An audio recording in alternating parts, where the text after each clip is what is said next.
She heard him before she saw him. His voice, polished and cold, drifted through the half-open door of the library and wrapped around her heart like a vice.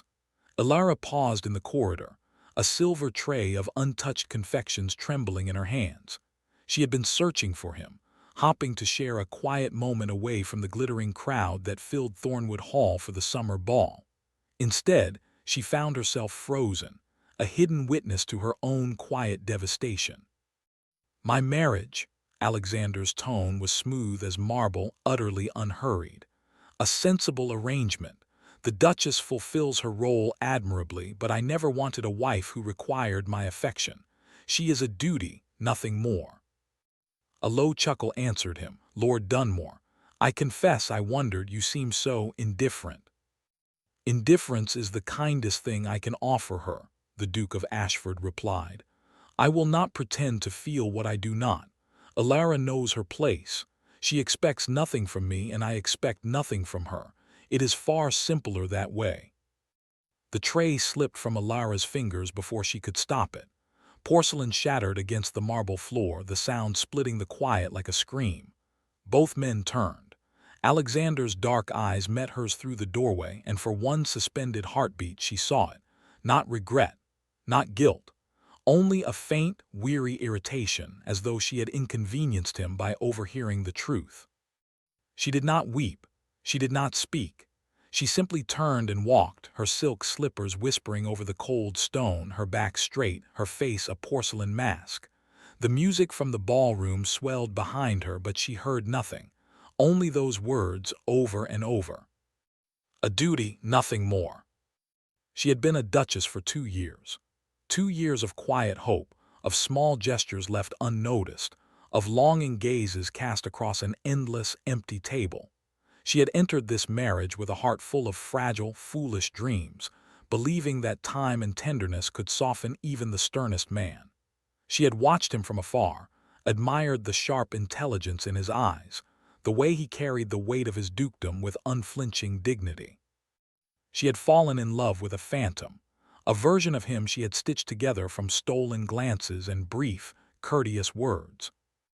But a phantom could not love her back, and a man who called her a duty would never even try. That night in the privacy of her chambers, Ilara sat before the looking-glass and let the mask fall. The candlelight flickered over her reflection, illuminating a face that was still young, still hopeful in its softness. She had honey-brown hair and eyes the color of autumn leaves, a gentle beauty that had once been called serene. Now she saw only a stranger, a woman who had spent 2 years waiting at a door that would never open. She did not cry for long. Tears would not change anything. They had not changed the cold courtesy of her wedding night, when Alexander had merely inclined his head and informed her that her rooms adjoined his, but that she need not trouble herself to visit them. They had not changed the countless dinners where he spoke only of estate matters, his gaze sliding past her as if she were part of the furniture. They had not changed the way he stiffened whenever she accidentally brushed his hand, the way he always found a reason to leave a room moments after she entered it. No more. The next morning, Ilara descended the grand staircase of Thornwood Hall with a new lightness in her step, though it was the lightness of a hollow shell. She wore a gown of soft dove gray, a color that asked for no attention, and her hair was pinned simply. At the breakfast table, Alexander sat behind his newspaper as always. He did not look up when she entered. She did not pause to greet him. Instead, she walked directly to the sideboard, poured her own tea, and took a seat at the far end of the long mahogany table. The distance felt symbolic. For a long moment, the only sound was the rustle of his newspaper and the soft clink of her cup against the saucer. Then slowly, the paper lowered. She felt his gaze on her, questioning but too proud to voice the question. She said nothing. She simply buttered her toast and gazed out the window at the rolling green hills, her expression serene and unreachable. Something had shifted in the air. He sensed it. But a man who had built his walls so high could not easily recognize when the landscape behind them had changed. He raised the paper again, and the moment passed. For Ilara, it was the first day of a new life. She began by visiting the tenants. No one had asked her to. The steward, a capable but harried man named Mr. Finch, was startled when she appeared at his office door with a notebook and a quiet request to review the estate's welfare records.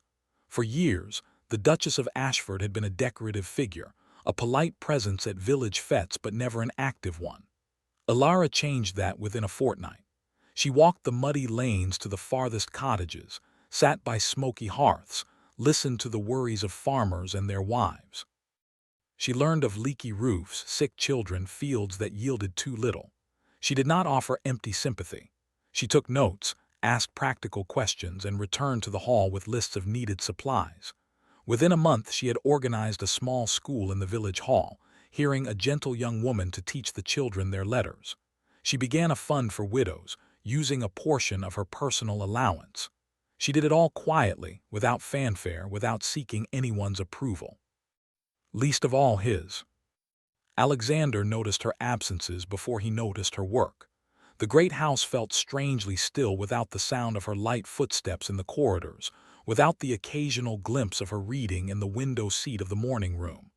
At dinner, she was present but distant, answering his infrequent remarks with brief, pleasant replies that revealed nothing. She did not linger over dessert. She did not ask about his day. She simply finished her meal, offered a polite good night, and retired to her rooms. The first tendril of unease curled through him one evening when he arrived at the table to find her seat empty. He stared at the vacant chair for a full 10 seconds before ringing for a footman. "Where is her grace?" he asked, his voice sharper than he intended. The footman looked surprised. "She is dining with the Harpers, your grace. Their youngest child has been ill, and her grace wished to bring them a basket of remedies and sit with them a while." He dismissed the servant and ate alone, the clink of his fork against the plate unnaturally loud. The dining room had never felt so cavernous. He told himself it was merely a disruption to his routine, nothing more. But later that evening, when he passed by the west parlor and saw her through the doorway, bent over a ledger with a smudge of ink on her cheek, something twisted in his chest. She looked absorbed, content, utterly unaware of his gaze. He almost stepped forward. He almost said her name. But old habits were heavy chains, and he turned away before she could look up.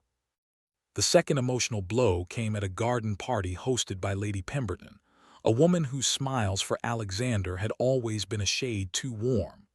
Alara attended because it was expected, not because she wished to. She wore a gown of pale lavender, modest and unassuming, and moved through the crowd with quiet dignity. She was no longer the nervous bride who once hovered at her husband's elbow, hopping for a crumb of his attention. She greeted acquaintances, spoke with genuine interest about the new school, and received several warm compliments from the local gentry. For the first time in her adult life, she felt something resembling self-worth that did not depend on his approval. Then she saw him. Alexander stood beneath a flowering arbor, Lady Pemberton at his side. The woman's hand rested on his sleeve, her laughter drifting across the lawn like perfume. He was not smiling, but he was not pulling away either, his head inclined toward her, listening. A few nearby guests glanced at Alara, their eyes sharp with speculation. She heard a whisper behind a fan. "Poor Duchess. He barely looks at her, does he? And now look." Old Alara would have crumbled. She would have felt the familiar sting of public humiliation, the hot press of tears behind her eyes. But this new Alara, the one who had stopped waiting, merely smiled at her companions, excused herself with a graceful nod, and walked toward the refreshment table. Her hands were steady. Her heart, though bruised, did not shatter. She had built a small fortress inside herself, and his indifference could no longer breach it. What she did not see was Alexander's gaze lifting, tracking her across the lawn. He saw her smile at someone else, a young baronet who bowed over her hand with evident admiration. He saw the easy way she spoke to the man, the genuine warmth in her face. And for the first time, the Duke of Ashford felt a cold, unfamiliar sensation coiling in his stomach. He recognized it only hours later, when he lay awake staring at the canopy of his bed. Jealousy. It unsettled him deeply. He had no right to feel it. He had built their marriage on the firm foundation of emotional distance, had prided himself on his detachment. But detachment was easy when the other person was always there, always waiting, always hopping. Now she was gone, even when she stood in the same room, and the space she had left behind was filling with a slow, creeping dread he refused to name. The arrival of Mr. Julian Harrow sent that dread surging into open torment. Julian was a painter, a young man of modest fame and warm, open manners. He had known Ilara as a girl, before her family's fortunes crumbled and she was swept into a duke's cold orbit. When he appeared at Thornwood Hall one golden afternoon, commissioned by the Dowager Duchess to paint a family portrait, Ilara's face lit up with the first genuine joy Alexander had seen in months. She rushed across the gravel drive to greet him, her hands outstretched, her laughter ringing out like a forgotten melody. Alexander watched from the window of his study, his jaw tight. At dinner that night, Julian was charming. He told stories of their childhood adventures, of climbing apple trees and fishing in streams. Ilara's cheeks flushed with happy embarrassment. "Julian, you exaggerate terribly," she protested, but she was smiling. Smiling in a way she had never smiled at her husband. "I assure you, Your Grace," Julian said, turning to Alexander with an easy grin. "She was the terror of the county. I have the sketches to prove it." Alexander's voice was ice. "How fortunate that you are here to provide entertainment. I trust you will not distract the Duchess from her duties." The table went silent. Ilara's smile faded. Julian's expression flickered with confusion, then polite neutrality. "I would not dream of it." Ilara set down her fork with deliberate care. "My duties are quite in order, Your Grace. I am perfectly capable of managing my time." She met his gaze directly, and for the first time there was no plea in her eyes, no hope, only a quiet, unshakable dignity. It struck him like a physical blow.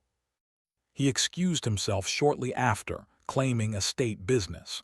But he did not go to his study. He stood in the dark corridor, listening to the distant murmur of their conversation, hearing her laugh again, and the jealousy coiled tighter until he could scarcely breathe. Over the following weeks he became a shadow in his own house. He watched Julian and Ilara walk the gardens, their heads bent together in easy conversation. He saw Julian sketch her while she read aloud, her voice soft and unguarded. He heard the servants whisper approvingly of Mr. Harrow's kindness, nodding how much lighter the Duchess seemed in his company. And with every passing day the knowledge carved a deeper wound. She was happy, without him, because of someone else. The breaking point came on a rain-soaked afternoon. Alexander, driven by an impulse he despised, canceled the portrait commission. He told his mother it was an unnecessary expense, though the estate could afford 1,000 such portraits. He told himself it was practicality. But the truth, the ugly, burning truth, was that he could not endure another day of watching Julian Harrow's eyes linger on his wife. When Ilara learned of the cancellation, she came to his study, not with tears or accusations, but with a calm that was far more devastating. She stood before his desk, her hands clasped in front of her, and spoke quietly. "You sent Julian away." He did not look up from his papers. "I did." "May I ask why?" "The portrait was a frivolity." "That is not the reason." Her voice was steady. "You are jealous, and you are punishing me for it." His quill stilled, his knuckles whitened. "You presume too much, madam." "I presume nothing," she said. "I have spent 2 years presuming nothing. I presume that your distance was simply your nature. I presume that with patience you might soften. I presume that if I were a good wife, a kind wife, a useful wife, you might one day see me." She paused, and when she spoke again, her voice carried a tremor that she quickly steadied. "I no longer presume. I no longer hope. I have built a life here, Your Grace, a life of service to people who need me. I will not let your coldness take that from me. But I will also no longer wait for a love you have made perfectly clear will never come." She turned and walked to the door. "Ilara." Her name, spoken not with command but with something raw and aching, stopped her. She did not turn. "Please," he said, and the word cracked in his throat like ice breaking over water. "Please, don't walk away." She closed her eyes. A single tear traced a path down her cheek. But her voice remained even. "I walked away the night of the summer ball, Alexander. You simply did not notice until now." She left him alone with the echo of his own foolishness. The following morning she informed him that she would be leaving for Bath. Her aunt, a kindly widow, had been pressing her to visit for months, and Alara had decided the time had come. She needed distance, she said. She needed to think. She did not say the word separation, but it hovered between them like a specter. He stood in the entrance hall as her trunks were loaded onto the carriage, his face a mask of stony composure, his heart a frantic, trapped thing battering against his ribs. "How long will you be gone?" he asked, his voice hoarse. "I do not know." "Alara," he took a step toward her, his hand lifting, then falling helplessly to his side.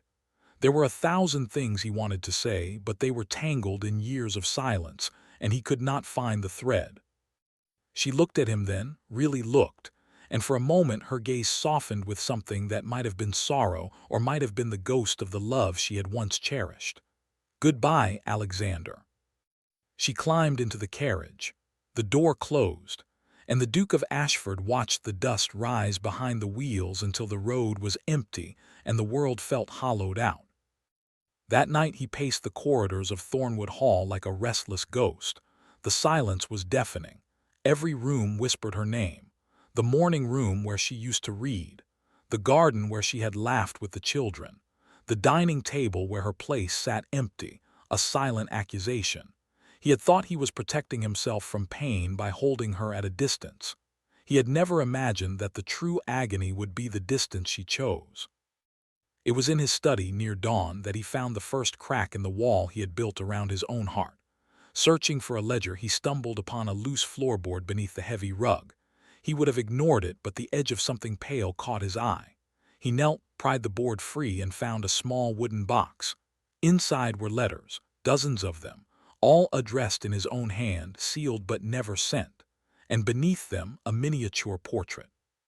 The portrait was of Alara, not the serene duchess, but a young woman with wind-tousled hair and eyes bright with laughter, standing beneath a blossoming apple tree. He remembered the day he had seen her thus, long before their marriage was arranged. He had been a guest at her father's modest estate, a proud young duke bored by the petty concerns of country gentry. He had gone walking to escape the tedious conversation and had come upon her in the orchard. She had been reading aloud to a fat tabby cat, doing different voices for each character, utterly unself-conscious. He had stood hidden behind a hedge, captivated, his heart doing something strange and frightening. He had drawn her from memory that very night, the miniature a secret he carried for years. The letters told the rest of the story. He had loved her from that first, foolish moment. He had maneuvered discreetly to make himself an acceptable match when her family's fortunes faltered. He had paid her father's crushing debts anonymously, saving them from ruin, asking nothing in return. But on the eve of their engagement, he had overheard Alara confiding in her sister. She had spoken of a childhood friend, a boy named Julian, with such tenderness that Alexander's fragile hope had curdled into bitter certainty. He believed she loved another. He believed she would never willingly choose him. So he had married her out of duty, yes, but it was a duty born of desperate, unspoken love. He had vowed to give her protection, comfort, position, but never his heart, because he could not bear to see pity in her eyes. Better cold indifference than the humiliation of offering his soul and having it gently, kindly refused. The letters spilled his secrets onto the dusty floor. I watch her across the dinner table and I ache. She has no idea, she will never know. If I told her, she would only feel trapped, obligated to pretend a tenderness she does not feel. I will not do that to her. I will give her freedom, even if it means living in this frozen silence forever. Another, written after their first year of marriage. She brought me tea today. She looked so hopeful, so eager. I was brusque. I sent her away. I am a coward, but her happiness is worth more than my cowardice. If she ever looks at me with something other than duty, I will know I am free to love her. Until then, I must be a stranger in my own home. The final letter was dated the morning after the summer ball. She heard me. I saw her face. I will never forget the light dying in her eyes. I have destroyed the only good thing in my life, and I did it with my own cruel tongue. I told myself I was protecting her from a loveless marriage, but the truth is I have been protecting only myself. God forgive me. I love her, and I have driven her away. Alexander knelt amid the scattered papers, the miniature clutched in his trembling fingers, and wept.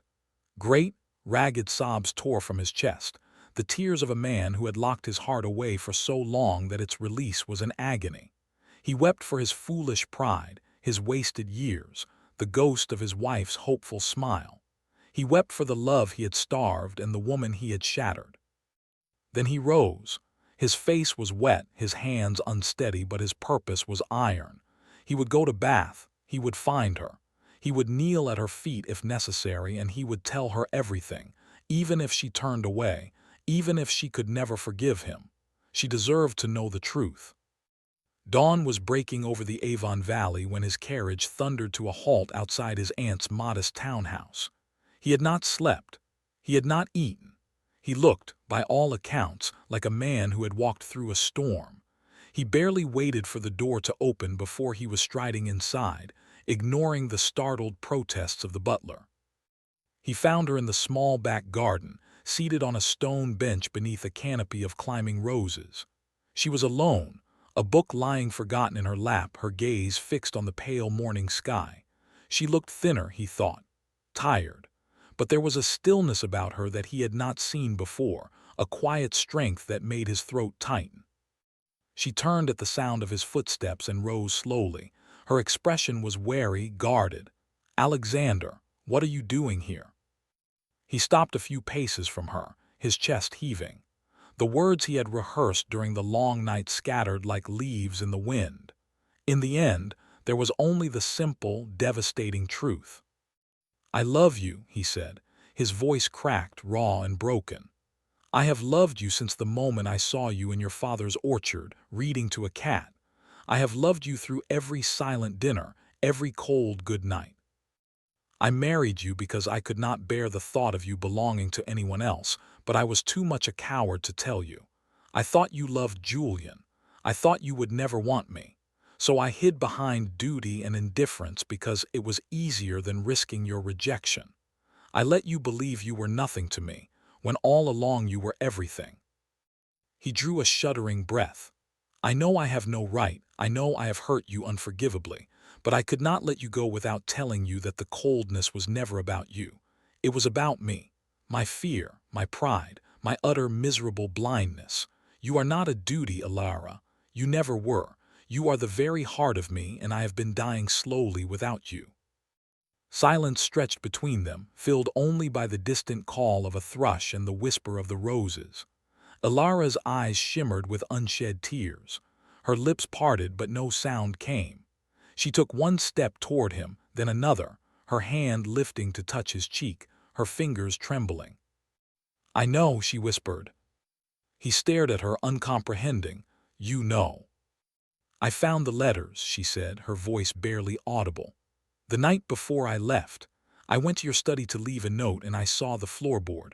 I read them all, Alexander. I read your heart poured onto those pages. I know about the debt you paid for my father. I know you saw me in the orchard. I know you loved me all along." His legs nearly buckled. "Then why did you leave?" A tear slipped down her cheek and she smiled, a trembling, watery smile that held all the sorrow and hope of the last 2 years. "Because I had already planned to go, and I needed time to think, to believe it, to let the pain of those 2 years settle. I needed to find myself again before I could come back to you. I was going to return, Alexander, next week. I was going to sit you down and tell you that I loved you too, that the love I once had never truly died. It was only buried under the weight of your silence, but you came for me first."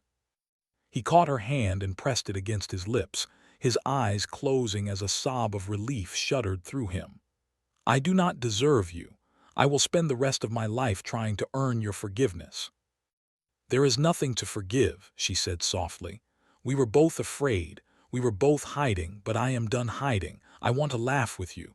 I want to sit beside you and talk about nothing. I want to plant a garden with you and watch it grow. I want to be your wife truly, not a duty but a partner. Can we do that?" In answer, he drew her into his arms. She came willingly, her body fitting against his as if it had always belonged there. He held her as the sun rose higher, painting the garden in gold. He held her and whispered against her hair all the things he had never said, all the gentle, foolish, beautiful things that had been locked inside him for so long. And she listened, her hand resting over his heart, feeling it beat strong and steady, no longer frozen. They returned to Thornwood Hall together that afternoon. The carriage ride was quiet, but it was a different quiet now, filled with the brush of fingers, the shared glance, the slow, tentative unfolding of something new.